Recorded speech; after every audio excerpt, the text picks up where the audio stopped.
Hello students, আজ আমরা collective noun নিয়ে আলোচনা করব। আমরা আগের দুটো ক্লাসে পার্টস অফ স্পিচ বা নাউন নিয়ে আলোচনা করেছি। তো আজকের ক্লাস কালেকটিভ নাউনের উপর। তো কালেকটিভ নাউন কাকে বলে? কালেকটিভ মানে হচ্ছে সমষ্টি। কিসের সমষ্টি বোঝাবে? কোনো ব্যক্তি হতে পারে, কোনো প্রাণী হতে পারে, বা কোনো বস্তু হতে পারে। তো আমরা বলতে পারি যে collective noun is a collection of person, that means ব্যক্তি, creature, that means কোনো প্রাণী, or thing বা কোনো বস্তু, এদের যে সমষ্টি সেটাকে বলা হচ্ছে কালেকটিভ নাউন। তো আমি অলরেডি কতগুলো লিস্ট আমি বানিয়ে রেখেছি এখানে সুবিধার জন্য, এবং কী টাইপের কোশ্চেন এখান থেকে আসে আমাদের বিভিন্ন পরীক্ষায় তারও কয়েকটা স্যাম্পল আমি এখানে দেওয়া হবে। তো দেখা যাক তাহলে কালেকটিভ নাউন কি বললাম? কোনো ব্যক্তি, একদল ব্যক্তি, বস্তু বা কোনো প্রাণী, এদের সমষ্টিকে বোঝাবে। তো প্রথম যে এক্সাম্পল, এই টাইপের কয়েকটা এক্সাম্পল হলো, যেমন এ ক্রাউড অফ পিপল, মানে ক্রাউড মানে জানা আছে ভিড়। এখানে কাদের ভিড়? না লোকেদের ভিড়। এই যে ক্রাউড, এটা হলো আমাদের কালেকটিভ নাউনের একটা example. Then herd of cattle, এই যে হার্ড, হার্ড মিনস দল বা পাল যেটাকে বলা হয়, গরুর পাল বা গবাদি পশুদের, সেটাকেও আমরা হার্ড বলতে পারি। নেক্সট যেটা এ গ্রুপ অফ স্টুডেন্টস, এক্ষেত্রে কিন্তু আমরা এ ক্লাস, এই কালেকটিভ নাউনকেও ইউজ করতে পারি, either a group of student or a class of student. Next a galaxy of stars, okay, মানে নক্ষত্রপুঞ্জ, ওকে। দেন আ সোয়াম অফ বিজ, এটা আমরা আগের যে ছিল, আগের ক্লাসেও আমরা এটা এক্সাম্পল হিসেবে দিয়েছিলাম, এক ঝাঁক মৌমাছি, okay. A flock of birds, a troop of dancers. একটা জিনিস মনে রাখতে হবে, এই যে ট্রুপ, ডান্সার্সের ক্ষেত্রে স্পেলিংটা হচ্ছে TROUP, বাট আদার্স আরেকটা আছে এ ট্রুপ অফ মানকিজ, সেক্ষেত্রে স্পেলিং হবে TROOP, ওকে। এ ট্রুপ, সেক্ষেত্রে হবে ট্রুপ অফ, কি বললাম, মানকিজ। স্পেলিংগুলো খেয়াল করো, এক্ষেত্রে ট্রুপ আর ট্রুপ। তারপর যেটা বলেছি সেটা হলো এ পাইল অফ বুকস, হ্যাঁ, মানে একটা বইয়ের স্তূপ। এক্ষেত্রে তোমরা আরেকটা ইউজ করতে পারো, যেটা পরের এক্সাম্পলেই দেওয়া আছে, লাইব্রেরি অফ বুকস। দুটোর মধ্যে মানে পাইল মানে কি স্তূপাকারে যেটা থাকবে, লাইব্রেরি মানে যেখানে অনেক বইয়ের সংগ্রহ আছে, সেটাকে আমরা লাইব্রেরি বলতে পারি। নেক্সট যেটা বলা হচ্ছে সেটা হচ্ছে এ ব্যান্ড অফ মিউজিশিয়ানস, মানে একটা বাদ্যকারী দল, ব্যান্ড। নেক্সট হলো এ বেভি অফ লেডিজ, এই হিপ অফ রাবিস, রাবিস মানে হচ্ছে জঞ্জাল বা আবর্জনা, সে আবর্জনা স্তূপ। A ray of light, a pair of shoes or socks, মানে জুতো বা মোজার ক্ষেত্রে আমরা পেয়ার ইউজ করতে পারি। অ্যান্ড অ্যালবাম অফ ফটোজ, হ্যাঁ। এ শোল অফ ফিশেস, এক ঝাঁক মাছ, সেক্ষেত্রে আমরা কি ইউজ করব? শোল। নেক্সট যে এক্সাম্পল সেটা হলো অ্যান আর্মি অফ সোলজার্স, মানে সৈন্যবাহিনীর একটা দল, সেটাকে আমরা আর্মি ইউজ করতে পারি। এ ক্রিউ অফ স্যালার্স, ক্রিউ মানে হচ্ছে নাবিকদের একটা দল, সেক্ষেত্রে আমরা কালেকটিভ নাউন ক্রিউকে ইউজ করব। নেক্সট যে example A pinch of salt, pinch মানে এক চিমটি নুন বা আদার, সেটা ক্ষেত্রে আমরা পিঞ্চ ইউজ হবে, pinch collective noun.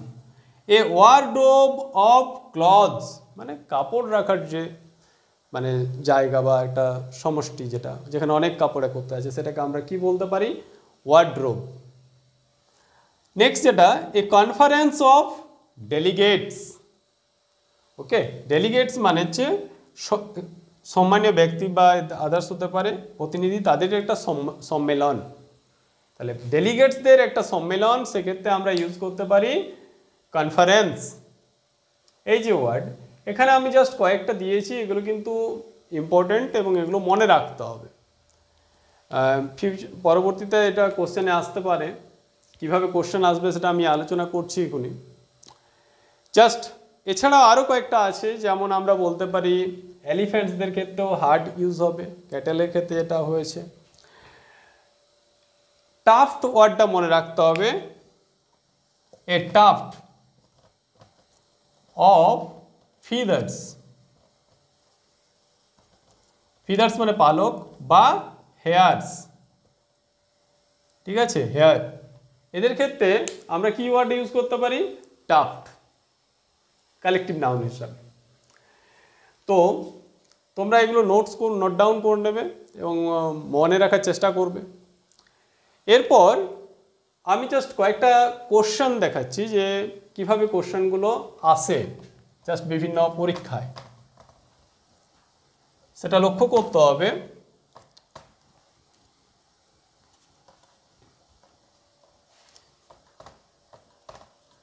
Just first যেটা বললাম,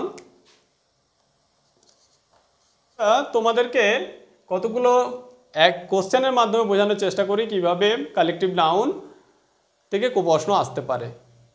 প্রথম যে প্রশ্নটা আমরা দিয়েছি সেটা হলো, এটা বিভিন্ন পরীক্ষায় কিন্তু এই টাইপের প্রশ্নগুলো আসে। হ্যাঁ, সেটা পুলিশের পরীক্ষা হোক বা আদার্স পরীক্ষা হোক, সেখানে কিন্তু এই টাইপের কোশ্চেন আসে। সেক্ষেত্রে তোমাদের 3টে বা 4টে অপশন প্রোভাইড করবে ওরা, কিন্তু আমি এখানে অপশনগুলো দেওয়া যায়নি কারণ জায়গার অভাবে, বুঝতেই পারছো। তো দেখা যাক আমাদের যেটা আছে। প্রথম প্রশ্ন, the dash of kitten slept in the basket. Kitten মানে বিড়াল ছানা, নিশ্চয়ই এখানে কালেকটিভ নাউনের কয়েকটা অপশন থাকবে, সাচ অ্যাজ লিটার, গ্রুপ, হ্যাঁ, ইত্যাদি কয়েকটা দেওয়া থাকবে। তো আমাদের যেটা অ্যান্সার হবে সেটা হচ্ছে লিটার। বিড়াল ছানার দলকে আমরা কিভাবে প্রকাশ করি? লিটার, ঠিক আছে, লিটার ওয়ার্ডটা বসবে। নেক্সট যে এক্সাম্পলটা আছে সেটা হলো, the dash of birds flew over the trees, মানে এক ঝাঁক পাখি। তো এক ঝাঁক পাখির ক্ষেত্রে কি বসবে? দ্য ফ্লোক অফ বার্ডস, ঠিক আছে, the flock of birds, that means এক ঝাঁক পাখি কি না ফ্লিউ ওভার দ্য ট্রিজ। পরবর্তী যে কোশ্চেন আছে, a dash of bees flew out of the hive. Bees মানে হচ্ছে মৌমাছি, তাহলে এক ঝাঁক মৌমাছি, কি বলেছিলাম আমরা? সোয়াম। এক্ষেত্রেও তোমাদের 3টে এক্সাম্পল হয়তো দিয়ে দেবে, সোয়াম, ফ্লোক, হ্যাঁ, বা 4টে এক্সাম্পলের মধ্যে ফ্লোক, নেক্সট হার্ড বা আদার্স কিছু, বা নান অফ দিস। তখন তোমাদেরকে কিন্তু প্রপার অপশনটা বেছে নিতে হবে। তাছাড়াও এইগুলো এরর কারেকশনের ক্ষেত্রেও কাজে লাগবে। অনেক ক্ষেত্রে জেনে শুনে ওরা কোনো একটা পার্টে একটা ভুল কালেকটিভ নাউন ইউজ করে নিতে পারে। তাহলে সেক্ষেত্রে তোমার যদি জানা থাকে প্রপার কালেকটিভ নাউনটা, তুমি ইজিলি সেই এররটা ফাইন্ড আউট করতে পারবে। তো এই যে বেসিক যে কনসেপ্টগুলো, এই জন্যই তোমাদেরকে ক্লিয়ার রাখতে হবে। এখান থেকে এরর কারেকশন পড়তে পারে, যে কোনো কোশ্চেন আসতে পারে, ঠিক আছে। তো নেক্সট যে question, the dash gathered near the hall two look at the film star. দেখো এখানে দেওয়া আছে একটা, এখানে পাবলিক থাকতে পারে, ক্রাউড থাকতে পারে, বা আদার্স কোনো অপশন থাকতে পারে। যেটা হবে সেটা হচ্ছে ক্রাউড, ঠিক আছে, একটা ভিড় জড়ো হয়েছিল সিনেমা হলের কাছে, কি না to look at the film স্টারকে দেখার জন্য। এর পরের যে এক্সাম্পলটা দিয়েছি আমরা সেটা হলো, he gave me a dash of grapes. দেখো কিভাবে এগুলো থাকে, আমি কয়েকটা এক্সাম্পলের মাধ্যমে দেখিয়ে দিচ্ছি তোমাদের। ধরো এ অপশন, এখানে রইল বাঞ্চ। বি অপশন একটা দেওয়া রইল, সেখানে রইল গ্রুপ। 3 নাম্বার অপশন, সেখানে রইল ব্যান্ড।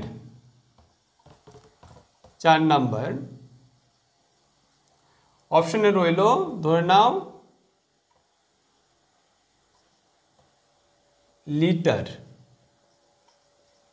ঠিক আছে, এরকম 4টে অপশান তোমাদের এক্সামে দেওয়া থাকবে, তোমাদেরকে প্রপার অপশানটা বেছে নিতে হবে। তোমরা নিশ্চয়ই বুঝতে পারছো এখানে যে প্রপার অপশন হবে সেটা হলো বাঞ্চ। ঠিক আছে, তাহলে আমরা এখানে লিখে দেবো এ বাঞ্চ অফ, তোমাদের এক্সামে যদি ওএমআর শিট থাকে তখন ওএমআর শিটে ফিল আপ করে নেবে বাঞ্চে। ঠিক আছে, তাহলে অ্যাটলিস্ট এটা মাইন্ডে রাখতে হবে, এ বাঞ্চ অফ গ্রেপস, হ্যাঁ, এটা বসে। নেক্সট পরের example, our teacher had a whole dash of books. আমরা বুকসের ক্ষেত্রে দুটো বলেছিলাম, একটা বলেছিলাম কালেকটিভ নাউন বসে পাইল, পাইল, আরেকটা যেটা বসে সেটা বলেছিলাম লাইব্রেরি। দেখো এখানে তো হোল পাইল অফ বুকস তো হতে পারে না, তাই সেক্ষেত্রে আমরা যেটা করতে পারি সেটা হলো লাইব্রেরি। ঠিক আছে, তাহলে আমাদের টিচারে কি আছে, একটা হোল লাইব্রেরি আছে, পুরো লাইব্রেরি আছে বইয়ের। নেক্সট যেটা সেই এক্সাম্পলে চলে আসি, a den of robbers entered the city at night. রাত্রেবেলায় একদল চোর শহরে প্রবেশ করেছিল। তো সেই ক্ষেত্রে যেটা বসে সেটা হচ্ছে এ গ্যাং অফ, কি বসবে, gang of robbers entered the city at night, মানে একদল চোর, সেক্ষেত্রে গ্যাং বসবে। হ্যাঁ, নেক্সট যেটা আছে, hour dash made 260 runs in the first innings. তো রান মানে খেলার ক্ষেত্রে বোঝাচ্ছে, তাহলে আমাদের কি হতে পারে, আমাদের দল, তার কালেকটিভ নাউন টিম, তাহলে এক্ষেত্রে বসবে team. Our team made 260 runs in the first innings. ঠিক আছে, পরের এক্সাম্পলে আসি, a dash of examiners control the examination. ঠিক আছে, এক্ষেত্রে এটাও খুব ইম্পর্ট্যান্ট, বিভিন্ন এক্সামের যে পরীক্ষা তাতে এসছে এটা। এখানে হবে board, a board of examiners entered, sorry, control the examination. এক্সামিনার্সের ক্ষেত্রে বোর্ড বসবে। ঠিক আছে, তো এইভাবে আমরা কয়েকটা কালেকটিভ নাউনের, কতগুলো কালেকটিভ নাউন নিয়ে আলোচনা করলাম। আশা করি এগুলো তোমাদের জন্য একটা হেল্প হবে। হ্যাঁ, তোমরা এই ক্লাসটা ভালোভাবে শুনবে এবং আরও ফার্দার স্টাডি করার চেষ্টা করবে এটা নিয়ে। ঠিক আছে, আর এই টাইপের আরও ক্লাস পেতে থাকলে আমাদের চ্যানেলটাকে অবশ্যই লাইক করবে এবং সাবস্ক্রাইব করে রাখবে, কারণ আমরা এই টাইপের আরও ক্লাস দিতে থাকবো আরও ইংরেজির। ঠিক আছে, আজ এই পর্যন্তই, পরের ক্লাসে দেখা হবে।